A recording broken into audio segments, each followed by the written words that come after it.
This is Philosophy for Chads, Episode 3. Michel Foucault, the Gay Chad. As Chad philosophers, we take what is ours. Today I'm going to talk about our boy, Michel Foucault, whom some might not typically consider one of our own.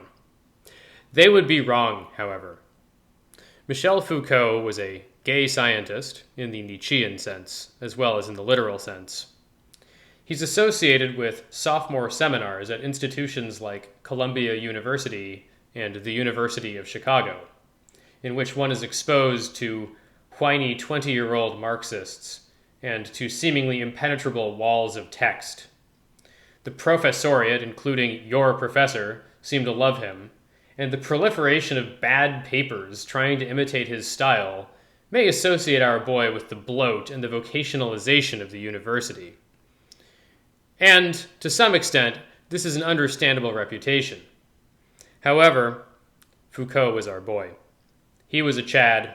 He knew how to think and he knew how to live. And like a kind of Zarathustra, we would do well to remember him as largely loathing this following. He would tell them to disperse. Here are 5 reasons why Foucault was a real Chad philosopher.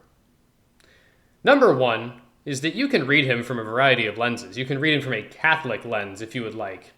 He goes on about power relations and how any particular idea of human dignity just ends up creating new forms of management and control. You should be ready to embrace a perhaps surprising conclusion from this. You may as well turn around and say, well, what he means is that the earth is God's kingdom, not man's. Any particular idea of human dignity is going to be insufficient to create a human government that can actually achieve the good. But perhaps if God were on our side, we could have the good. In fact, you can give him a very interesting early Christian reading. He could be read as a Jesuit or an ultramontanist. He's not just a leftist the way that you might associate him, and in fact, the flexibility of normativities that his modes of investigation afford is truly Chad. Number 2, he got around.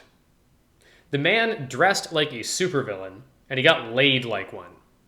He was no ascetic priest. He was no professor of the ivory tower. He was very much in the world like a good Nietzschean. He enjoyed life. That's Chad. Number 3, Foucault admitted on his deathbed that he had his entire life been a Heideggerian. You can read quite a lot of his works. You can read Discipline and Punish or The Hermeneutics of the Self as corollaries to Heidegger's Letter on Humanism. It's Heidegger, not Foucault, who first says, any particular determination of the human is going to structure an era of thought and civilization. Number 4, he dropped a shit ton of LSD in Death Valley that one time, and he cranked Beethoven's Ninth under the Milky Way. It was a mystical experience, and it led him to become a true philosopher in the last chapter of his life, in which he focused on ethics rather than simple genealogy or archaeology of knowledge. He was a man who was intent on having real, substantial mystical experiences, who was intent on self-overcoming, and who was intent on chasing meaning and enjoying life all the way to the end. That's Chad. Number 5.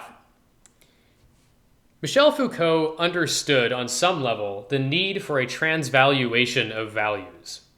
He panned reactionary and racist movements. He panned reform movements. He panned revolutionary movements, as well as religious fundamentalism or any other variety of social or political restructuring, for all failing to acknowledge that there's just no secular good at the bottom of all of this fighting over how we humans choose to organize ourselves.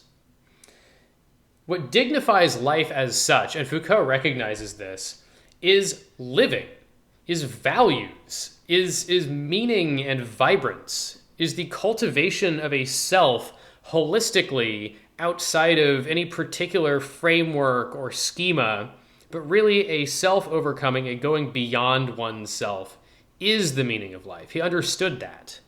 And while his genealogical works may be translated rather dryly or obnoxiously flowery, however you choose to see it, into English, his core tenets are infallible. He has this idea of the futility of so many things, and it can be read one way or the other. But at its base, he understands you must cultivate yourself. And for that, he was a powerful man. He was not a weak follower. He was not a whiner. He was not a reformist of some particular stripe or variety. But he was an individual, and a powerful one. He was a Chad. Let's see past the idols and appreciate our boy for what he was.